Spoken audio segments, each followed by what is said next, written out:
रात को मेरे ससुर जी के कमरे से चीखों की आवाज आती थी। मेरी सासू माँ जी कब की मर चुकी थी। ससुर जी का राज जानने के लिए एक रात मैं उनके कमरे में छुप गई। फिर ससुर जी ने जो किया, हे भगवान, जब मैंने पहली बार वो दिल दहला देने वाली चीखों की आवाजें सुनी तो मैं पूरी तरह घबरा गई थी। मैं गहरी नींद से हड़बड़ा कर उठ बैठी और चीखने चिल्लाने की आवाजें पूरी हवेली में गूंज रही थी। उस समय चारों ओर सन्नाटा था। मेरे कमरे में बहुत अंधेरा था। मैंने हाथ टटोलते हुए साइड टेबल का लैंप जलाया। मैंने घड़ी की तरफ देखा तो रात के 2 बज रहे थे और चीखों की पुकार गूंज रही थी। मैं हैरान थी कि मेरे बगल में लेटे मेरे पति शिव अब भी गहरी नींद में सोए हुए थे। इतने शोर में उन्हें नींद कैसे आ सकती थी? कल ही तो मैं शिव की दुल्हन बनकर इस घर में आई थी। मेरी शादी बड़ी धूमधाम से शिव से हुई थी। मैं बहुत अमीर खानदान की बहू बनी थी। मैं भी एक अमीर खानदान से थी। मेरे ससुर जी बहुत देख रेख वाले इंसान थे। मैं उनके व्यवहार को अच्छी तरह जानती थी। मैंने शिव से लव मैरिज की थी। हम एक दूसरे को कॉलेज से ही जानते थे और वहीं से हम फोन पर भी बातें किया करते थे। हमारे रिश्ते को 5 साल हो चुके थे और अब कॉलेज खत्म होने वाला था, तो इसलिए हमने शादी करने का फैसला लिया। हमने एक दूसरे को शादी के लिए पसंद किया था। हम दोनों ही अमीर खानदान से थे, इसलिए किसी को भी इस रिश्ते पर ऐतराज नहीं हुआ। मेरी शादी की पहली रात थी और उसी रात मैंने यह शोर सुना था। एक लड़की की चीखों की आवाज थी, जैसे वह अपनी मदद के लिए किसी को पुकार रही हो। पहले तो मैंने सोचा कि कमरे से बाहर जाकर देखूं कि आवाजें किसकी हैं और कहां से आ रही हैं और कौन है जो इस वक्त इस तरह तेज आवाज से चिल्ला रहा है। लेकिन मैं एक दिन की दुल्हन थी, यूं कैसे मुंह उठाकर कमरे से बाहर निकल सकती थी। आधा घंटा वह आवाज गूंजती रही, उसके बाद शांति छा गई। मुझे शिव की नींद देखकर हैरत हो रही थी। वह इतने शोर में कैसे सो सकते हैं? लेकिन कुछ देर बाद आवाजें आनी ऐसे बंद हो गई थी जैसे कभी शोर हुआ ही ना हो। मैं दोबारा से लेट गई और अब मेरी आंखों से नींदें कोसों दूर जा चुकी थी। मेरा दिमाग बार बार उस चिल्लाने वाली लड़की की तरफ जा रहा था। कौन थी वो और वो ऐसे क्यों चिल्ला रही थी और उसकी आवाज पर सब लोग क्यों खामोश थे, वरना एक हलचल सी मच जाना चाहिए था। फिर मुझे कुछ डर सा महसूस होने लगा था, क्योंकि जहाँ ये हवेली बनी हुई थी वहाँ आसपास केवल जंगल थे। गांव तो 3-4 मील दूर था। मैं कुछ दिनों के लिए गांव आई थी क्योंकि मुझे रहना शहर में ही था। शादी से पहले मेरी यही बात तय हुई थी और शहर में भी इन लोगों का बंगला बहुत खूबसूरत बना हुआ था और हवेली तो इतनी बड़ी थी कि न जाने कितने कमरे बने हुए थे। यहाँ का बगीचा बहुत बड़ा बना हुआ था। मुझे तो इस हवेली में घुसते ही किसी महल जैसा लगने लगा था। मैंने बस थोड़ी सी नजर डाली थी, लेकिन यहाँ की अमीरी देखकर मेरी आंखें चौंधी रह गईं। मेरा कमरा फूलों और कैंडल से सजा हुआ था। मैं खुद पर जितना भी गुरूर करती उतना ही कम था। हम दोनों को देखकर सब दिया बाती की जोड़ी कहते थे, मगर आज की रात जो मैंने कुछ सुना, मेरा दिमाग ने काम करना ही बंद कर दिया था। ना जाने कब सोचते सोचते मैं फिर से नींद की वादियों में खो चुकी थी। शिव प्यारी सी मुस्कान लिए मुझे जगा रहा था। कहने लगा, उठ जाइए मैडम जी, ये दिल्ली नहीं है जो आराम से चादर तान कर सोई रहोगी। मैंने धीरे धीरे आंखें खोली तो वो उठ चुका था। शिव बिस्तर से उठ के अपने कपड़े निकाल रहा था। मुझसे कहने लगा कि तुम्हारा सामान ड्रेसिंग रूम में है, वहीं पहनना है। वह मुझसे कहकर वॉशरूम में चला गया। मैं आराम से उठकर बैठ गई। पहले तो मुझे ऐसा लगा कि रात वाली बात शायद मेरा कोई वहम था। मैं वही बात सोचते सोचते ड्रेसिंग रूम में चली गई, जो मेरे ही कमरे में बना हुआ था। इतना भारी भरकम खूबसूरत लहंगा देखकर मेरी आंखें फटी की फटी रह गई। मैंने फ्रेश होने के बाद बहुत ही मुश्किल से उस लहंगे को पहना था। शिव कमरे से जा चुका था तो कुछ लड़कियां मुझसे पूछकर मेरे कमरे में आई और मुझे ज्वेलरी पहनाने लगी, तैयार करने लगी। जब मैं आज सज धज कर बाहर गई तो मेरे ससुर जी सामने कुर्सी पर बैठे थे। उन्होंने मुझे देखा और मुस्कुराने लगे। फिर मेरे पास आए और मुझ पर कई हजार के नोटों की बारिश करके मेरा स्वागत किए। फिर मुझे बाहर ले गए, जहां गांव की औरतें मुझे देखने के लिए मेरा इंतजार कर रही थी। गर्मी और धूप में न जाने कब से वह मेरी एक झलक देखने के लिए बैठी हुई थी। मेरे ससुर जी कहने लगे, ये हमारे घर की नई मालकिन है, शिव की बीवी। सभी औरतें ही मुझे नमस्ते करने लगी। मैं थोड़ी देर से ज्यादा वहां रुक नहीं पाई थी। तेज धूप ने मेरी हालत खराब कर दी थी। जल्दी जल्दी मैं अंदर गई और अपने कमरे में एसी ऑन करके बैठ गई। पूरा दिन लगातार लोगों का आना जाना लगा रहा। शिव से मेरी मुलाकात बस रात को ही हुई थी, वरना वह पूरा दिन मर्दों के साथ ही घूम रहे थे।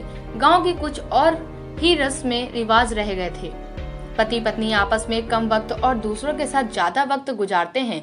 यही मेरे साथ भी हुआ था। रात तक मैं थकान से चूर हो चुकी थी, इसलिए लेटते ही मुझे नींद आ गई और शिव मुझे कहने लगा कि गांव के माहौल से तुम परेशान हो गई हो, वो मुझे प्यार से देखें। फिर मैंने आंखें खोली और थोड़ा सा मुस्कुरा दी। मैंने कहा, शिव बस जल्दी से दिल्ली वापस जाने का सोचो, मुझे ऐसे माहौल की आदत नहीं है। मेरी बात पर न जाने क्यों शिव की मुस्कुराहट गायब हो गई थी। फिर वह बेड पर टेक लगाकर बैठ गया। कहने लगा, अभी तो ऐसा मुमकिन नहीं है, लेकिन मैं कोशिश करूंगा। मैंने नींद में होते हुए भी पूरी आंखें खोलकर उसे घूरने लगी। शिव, मैं गांव में 2-3 दिन से ज्यादा नहीं रह सकती। यह तुम अच्छी तरह जानते हो। मुझे घुटन होती है यहाँ के पहनावे से, रहन सहन से। अजीब घुटन सा माहौल है यहाँ का, मैं नहीं रह सकती। मेरी बात सुनकर वह किसी गहरी सोच में चला गया। उसने सिगरेट निकाली और लाइटर से जलाकर पीने लगा। मैं नींद में चूर थी, इसलिए सो गई। रात को फिर से मेरी आंख उसी शोर से खुली थी। वहीं एक लड़की की चीखों की पुकार, अपने बचाव के लिए मदद मांगती हुई। मैं तुरंत उठ बैठी और शिव को भी जगा दिया। वो मुझे नींद में देखने लगा। मैंने कहा, शिव, किसी के चिल्लाने की आवाजें आ रही हैं। मेरी बात पर शिव ने नजरें चारों ओर घुमाई। कहने लगा, कैसी आवाजें? मुझे यहाँ कोई आवाज नहीं आ रही है। मैं उसकी यह बात सुनकर हैरान रह गई। ये कैसे मुमकिन था? मुझे तो लड़की की चिल्लाने की आवाजें आ रही थी, लेकिन शिव को नहीं आ रही थी। मैंने हैरत से शिव की तरफ देखा। मैंने कहा, ये लड़की की आवाजें तुम्हें सुनाई नहीं दे रही हैं? वह कहने लगा, नहीं, मुझे कोई भी आवाज सुनाई नहीं दे रही है। मुझे नींद आ रही है, तुम मुझे परेशान मत करो। यह कहकर वह फिर से सो गया और मेरा डर के मारे बुरा हाल हो रहा था। क्या यह आवाजें सिर्फ मुझे ही सुनाई दे रही थी? इसका मतलब कोई भूत प्रेत? ये सोच के तो मैं कांपने ही लगी थी। डर की वजह से मैं शिव के पास लेट गई और चिपक गई। मेरा दिल जोर जोर से धड़क रहा था। अब तो मुझे इस हवेली में एक दिन भी नहीं रुकना था। मुझे तो भूतों से बहुत डर लगता था। अगली सुबह ही मैंने शिव से शहर जाने के लिए कहा। मैंने कहा, तुम्हें वापस दिल्ली जाना ही होगा। मुझे डर महसूस हो रहा है। मुझे 2 दिन से ज्यादा चिल्लाने की आवाजें सुनाई दे रही हैं, जैसे कोई लड़की मदद के लिए पुकार रही है। मैं यहाँ नहीं रह सकती। डर की वजह से ऐसा लग रहा था जैसे मैं भी रो दूं। और शिव मुझे ध्यान से देख रहा है। वो बार बार मुझे चुप करा रहा था। वो मुझसे कहने लगा, बरसों से इस हवेली में ऐसे ही साए हैं। किसी किसी को ऐसी आवाजें सुनाई देती हैं जैसे तुम्हें दे रही हैं। ऐसा मुझे जब मैं छोटा था तो पापा ने बताया था, लेकिन उन्हें साए ने कभी भी परेशान नहीं किया। वरना क्या मेरी भाभियां यहाँ रह सकती थी? मुझे शिव की किसी भी बात से चैन नहीं आ रहा था। मुझे बस दिल्ली जाने का इंतजार था। सुबह नाश्ते के वक्त मेरे ससुर जी ने शिव से पूछा कि तुम दिल्ली वापस कब जा रहे हो? यह सुनकर शिव का चाय का कप हाथ में ही रह गया था। जो आपका आदेश। शिव ने बहुत ही मुश्किल से यह बात कही थी। वह अपने पापा को बहुत मानता था। ससुर जी कहने लगे, आज शाम तक तुम दिल्ली जाने की तैयारी करो, वहाँ के काम काज देखो जाकर। मैं तो खुशी के मारे फूले नहीं समा रही थी। मैंने जल्दी से चाय खत्म की और कुर्सी पीछे खिसकाकर खड़ी हो गई। मेरे ससुर जी कहने लगे, बहू, आज तुमने नाश्ता ठीक से क्यों नहीं किया? मैंने कहा, मुझे अपनी और शिव की पैकिंग भी तो करनी है। शाम तक जाना है तो टाइम तो लग जाएगा। मेरी बात सुनकर शिव के पिताजी देखने लगे और कहने लगे, तुमने बहू को यह नहीं बताया कि अब वह यहीं रहेगी? यह बात मेरे दिल पर लगी और मैं आश्चर्य से शिव की तरफ देख रही थी। वो कहने लगा, मैं भूल गया था पापा। मेरे ससुर जी फिर मुझसे कहने लगे, बेटा, तुम अब हमारी इज्जत हो, तो हमारी घर की औरतें हवेली से बाहर कदम नहीं रखती। तुम यहीं रहोगी, दिल्ली सिर्फ शिव जाएगा। यह सुनकर तो मैं दंग रह गई थी कि शिव ने पहले ये बात मुझे क्यों नहीं बताई। उसने यही कहा था कि कुछ वक्त मुझे गांव में रहना पड़ेगा, फिर वो मुझे अपने साथ दिल्ली ले जाएगा। मैं गुस्से की वजह से उठकर कमरे में चली गई।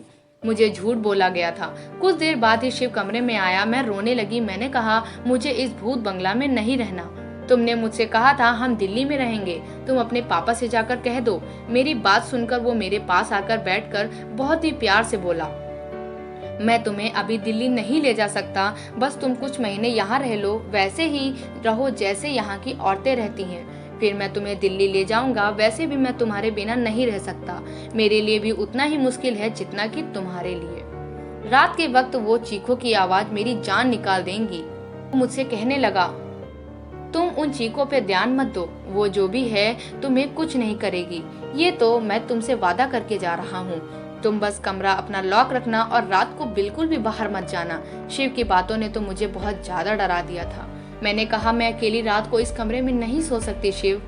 फिर कहने लगा कि ठीक है, मैं पापा जी से बात कर कर एक नौकरानी का इंतजाम करवाता हूँ, वो तुम्हारे साथ इस कमरे में सो जाया करेगी, लेकिन तुम बस ये कोशिश करना कि पापा को तुमसे कोई शिकायत ना हो। मैंने इस बात पर सर हिला दिया। शिव शाम को दिल्ली के लिए निकल चुका था और मैं अकेली रह गई। रात को मेरे साथ एक नौकरानी मेरे कमरे में सोने लगी थी। वह जमीन पर अपना बिस्तर बिछाती थी और लेट जाती थी। रात को जब चीखों की आवाजें आती तो मेरी आंखें खुली रह जाती। मैंने महसूस किया था कि जिस वक्त चीखों की आवाज आती थी वह नौकरानी भी करवटें बदलती रहती थी। मुझे यह शक होने लगा था कि शायद वह भी इन आवाजों को सुन सकती है। कई बार मैंने उस नौकरानी से चीखों के बारे में पूछा तो उसकी चेहरे की रंग उड़ जाती थी और वो डर जाती थी। फिर ना मैं सर हिलाने लगती और कहने लगती, मैंने ऐसी कोई आवाज नहीं सुनी। मैंने उसकी डर से यह तो अंदाजा लगा ही लिया था कि कहानी कुछ और ही है, इसलिए उससे कहा कि मैं जानती हूँ कि आवाजें तुम्हें भी सुनाई देती हैं। मेरी बात सुनकर वह मेरे सामने हाथ जोड़कर कहने लगी, इस बात का जिक्र हवेली में किसी से ना करना, वरना बहुत बुरा हाल होगा। उस नौकरानी की बात सुनकर मुझे जानने की चाह होने लगी थी कि आखिर मालूम भी तो हो कि यह सारा माजरा क्या है। मैंने रात को जब वो चीखों की आवाज सुनी तो यह ठान ली कि सच्चाई क्या है वह तो मैं जान कर ही रहूंगी, इसका पता लगा कर ही रहूंगी, क्योंकि कहीं न कहीं मुझे यकीन हो रहा था कि यह मामला भूत प्रेत का नहीं है। रात को चिल्लाने की आवाज सुनकर मैं उठकर खड़ी हो गई। मैं दबे पांव अपने कमरे के दरवाजे के पास आई और धीरे से दरवाजा खोला। मुझे वह आवाजें ऊपर की मंजिल से आ रही थी। मैं धीरे से चलती हुई ऊपर की ओर जा रही थी। वो आवाजें अब मुझे और भी नजदीक सुनाई देने लगी थी। जब मैं उन आवाजों का पीछा करते हुए आगे बढ़ी तो सामने कमरे को देखकर मेरे होश उड़ गए। वह तो मेरे ससुर जी का कमरा था, जहाँ से लड़की की चीखों की आवाजें आ रही थी। मेरे चेहरे का रंग उड़ चुका था। मैं वापस नीचे आ गई और अपने कमरे में आकर अपनी बढ़ती दिल की धड़कनों पर काबू करने लगी। मेरे ससुर जी के कमरे से आ रही थी आवाजें सुनकर मैं ये सोच भी नहीं सकती थी कि वो ऐसे भी हो सकते हैं। उनकी बीवी भी जिंदा नहीं थी, ना ही उन्होंने दूसरी शादी की थी। दुनिया के सामने वह कितने बड़े थे। फिर वह आवाजें, मैं खुद से बात करने लगी। मेरे दिल में उनकी बहुत इज्जत थी। मैं उनके बारे में इस किस्म की सोच भी नहीं कर सकती थी। मेरी आंखों से आंसू आने लगे। मैं अपने बेड पर बैठकर रोने लगी। मेरे ससुर जी और औरतों के साथ नहीं, ऐसा कैसे हो सकता है? गांव वाले तो उनकी बहुत इज्जत करते हैं, फिर यह सब क्या था? मेरी पूरी रात की नींद भाग गई, क्योंकि मैं उनके बारे में ऐसा सोच भी नहीं सकती थी। सुबह नाश्ते पर वो उसी तरह बैठे थे। मेरी आंखें देखकर चाय पीते हुए कहने लगी, शिव ने फोन पर बात नहीं की मेरी बहू से? तभी रो रो कर आंखें सुझा ली है। उनकी बातों पर मैंने कोई जवाब नहीं दिया। वह खुद ही मुस्कुराने लगे। फिर बोले कि शिव वहाँ बहुत बिजी है, शायद इसलिए फोन नहीं कर पाया। मैंने उनकी बात का कोई जवाब नहीं दिया। आज तो उनकी शक्ल देखने को भी जी नहीं कर रहा था। कैसा दोगला इंसान था।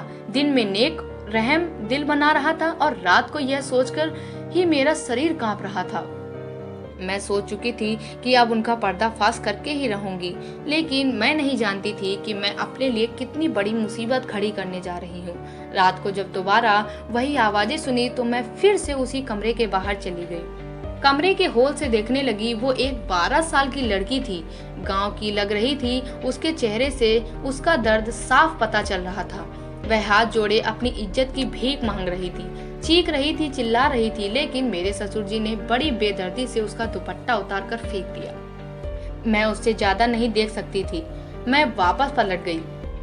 कैसे भी करके मैंने वो रात काटी थी। सुबह होते ही मैंने शिव को फोन किया। मैंने कहा, तुमने मुझसे इतना बड़ा झूठ बोला। तुमने कहा हवेली में आत्माएं हैं, जबकि ऐसा कुछ नहीं है। वो चीखें गांव की मासूम लड़कियों की हैं, जो तुम्हारे पिता की हवस का निशान बनती हैं। मेरे मुंह में जो आ रहा था मैंने सब शिव से कह दिया। मेरी बात सुनकर भी सदमे में आ गया शिव और कहने लगा कि मुझे नहीं पता था। मेरे बाप हमेशा मुझे हवेली से बाहर इसीलिए रखता था और मुझसे पूर्वजों की आत्मा बताता था, ताकि अपनी काली करतूतें दुनिया से और मुझसे छिपा सके। मैं वापस आ रहा हूँ। जब तक मैं आऊँ दरवाजे को बंद रखना। कभी वह लोग तुम्हें कोई नुकसान न पहुँचा दें। मैं शिव की बात सुनकर और भी ज्यादा डर गई थी। शिव ने फोन काट दिया और मैं बुराई होता देख मैं कैसे चुप रह सकती थी। मुझे बस एक सबूत चाहिए था, क्योंकि यहाँ ऐसा कोई नहीं था जो मेरे ससुर के खिलाफ एक लफ्ज भी बोलता। इसलिए मैंने रात होने से पहले ही बीमारी का बहाना बनाया और अपना कमरा लॉक करके अपने कमरे में बंद हो गई। मैं जानती थी कि मेरा ससुर कभी भी ऊपर आ जाता, इसलिए मैं अपनी पिछली खिड़की से बाहर निकली और पाइपलाइन के सहारे ऊपर की तरफ पहुंच गई। मेरे ससुर के कमरे की बाहर की खिड़की उस वक्त खुली हुई थी। मैं उस खिड़की के जरिए उस कमरे में पहुंच गई और उस कमरे को किसी दूल्हे की कमरे की तरह सजाया गया था। मैं उसी खिड़की के पास एक कोने में छिप गई। रात 2 बजे मेरे ससुर उस कमरे में आए और सामने सोफे पर बैठ गए। कुछ देर बाद उसका नौकर शराब की बोतल लेकर आया और सामने टेबल पर रख दिया। मैंने अपने मोबाइल का कैमरा ऑन कर दिया। कुछ देर बाद 13 साल की मासूम सी लड़की उस कमरे में आई। वह चिल्ला रही थी, बार बार यह कह रही थी कि उसे घर वालों के पास जाना है। वह नौकर उस लड़की को कमरे के अंदर धकेल कर कमरा बंद करके चला गया। मेरे ससुर एकदम आराम से सोफे पर बैठकर उस लड़की की बेबसी का तमाशा देख रहा था, जो बहुत ज्यादा रो रही थी, दरवाजा पीट रही थी, अपने बचाव के लिए मदद मांग रही थी, जिसकी चीखें पुकारे हवेली की बेजान दीवारों में गूंज रही थी। वहाँ के लोग इस जुल्म पर बिल्कुल खामोश थे। वो लड़की जब दरवाजा बजाकर थक गई तो मेरे ससुर के पास आकर हाथ जोड़ने लगी, कहने लगी, साहब मुझे छोड़ दो, मुझे जाने दो, मैं तुम्हारी बेटी की उम्र की हूँ, मुझ पर तरस खाओ। उसकी बात सुनकर मेरा ससुर गुस्से से उठा और उसके बाल पकड़कर कहर भरी नजरों से देखते हुए बोला, किसी नीच जाति की लड़की, तेरी इतनी हिम्मत कि तू मेरे सामने जुबान चलाए। तुझे मैं बताता हूँ कि मेरे सामने जुबान चलाने वालों का मैं क्या अंजाम करता हूँ। यह कहकर उसने उस लड़की को बड़ी जोर से जमीन पर पटक दिया, फिर उसके गर्दन पर अपना पैर से मारने लगा। वो लड़की दर्द से बिलख रही थी और मैं ये सब नहीं देख पा रही थी। न जाने कैसे मैंने खुद को काबू में किए वहाँ खड़ी ये सब देख रही थी। फिर उस आदमी ने उस लड़की को पकड़कर बिस्तर पर पटक दिया और अपना सिगरेट जलाकर जैसे ही उसने लड़की के चेहरे पे लगाया, उस लड़की की चीख के साथ मेरी भी चीख निकल गई। मेरे ससुर तुरंत ही वहाँ से पीछे हट गए। मेरी चीख सुनकर वो समझ गए थे कि कमरे में उस लड़की के अलावा और भी कोई है। इससे पहले कि वो मुझे ढूंढता, मैं उसी खिड़की से बाहर निकल गई, लेकिन शायद वो मुझे देख चुका था। मैं कोई प्रोफेशनल जासूसी तो नहीं कर रही थी, एक आम सी लड़की ही थी। मैं जिस रास्ते से आई थी उसी रास्ते से नीचे उतर गई, लेकिन अपने कमरे के बजाय हवेली के पीछे चली गई। मैं वहीं जाके छुप गई। मुझे पूरी हवेली में एक हलचल सी महसूस हुई थी। बहुत से कदमों की आवाजें सुनाई दी थी। मैं एक घने झाड़ी में छिप गई। बहुत से नौकर टॉर्च जलाकर मुझे ढूंढ रहे थे। मैं तो सांस लेना ही भूल गई थी। मुझे डर लग रहा था कि अब मैं पकड़ी न जाऊं। कुछ देर बाद वो नौकर वहां से चले गए। उनके जाते ही मैंने सुकून की सांस ली। मैं एक ऐसे पेड़ पर चढ़ने लगी जो इस हवेली के दीवार से चिपका हुआ था। उस पेड़ पर चढ़कर मैंने दीवार की दूसरी तरफ देखा तो वो एक घना जंगल था। मैं वहां कूद गई थी। मैं नहीं जानती थी कि मैं उस जंगल को पार करने के बाद कहां पहुंचूंगी, लेकिन मैं लगातार भागती रही। सुबह तक मैं भागती रही। जैसे ही हल्की हल्की रोशनी हुई, मैं सड़क पर आ पहुंची। उसी वक्त एक बस दिल्ली से वहां आकर रुकी थी। मैंने उस बस की खिड़की पर शिव को बैठे हुए देखा। मैंने चिल्लाते हुए शिव को आवाज दी। शिव ने जैसे ही मेरी आवाज सुनी, वह भागकर बस से नीचे उतरे और मुझे गले लगा लिए और मुझसे पूछने लगे, तुम यहाँ पर क्या कर रही हो? मेरे बाप ने तुम्हारे साथ कुछ किया तो नहीं? शिव, मैं ठीक हूँ। मैं तुम्हारे बाप के खिलाफ मेरे पास सबूत लेकर आई हूँ। हम दोनों वापस दिल्ली आ गए। वहाँ पहुँचते ही मैंने अपने पापा के दोस्त, जो कि IPS ऑफिसर थे, उन्हें वो वीडियो दिखा दी। मेरी वजह से उस गांव में इस घिनौने खेल का किस्सा खत्म हुआ था और मेरे ससुर के साथ साथ उन नौकरों को भी जेल हो गई। वो लोग गांव की कम उम्र लड़कियों के साथ गलत काम करके उसे दूसरे देश भेजते थे और कुछ को मार देते थे। और अब मैं और मेरे पति दोनों दिल्ली में रहने लगे। अब हमारी शादी को 4 साल हो चुके थे और हमारे एक प्यारी सी बेटी हुई है। मैं अपनी छोटी सी दुनिया में बहुत खुश हूँ, लेकिन उस दिन के बाद हम कभी भी उस हवेली में वापस नहीं गए जहाँ उन मासूम लड़कियों के साथ गलत हुआ था। लेकिन मैं खुश भी थी कि मेरी वजह से बहुत सी लड़कियों की जान बच सकी। दोस्तों, उम्मीद करती हूँ आपको हमारी कहानी पसंद आई होगी। कहानी पसंद आई तो वीडियो को लाइक और चैनल को सब्सक्राइब जरूर करिएगा। धन्यवाद।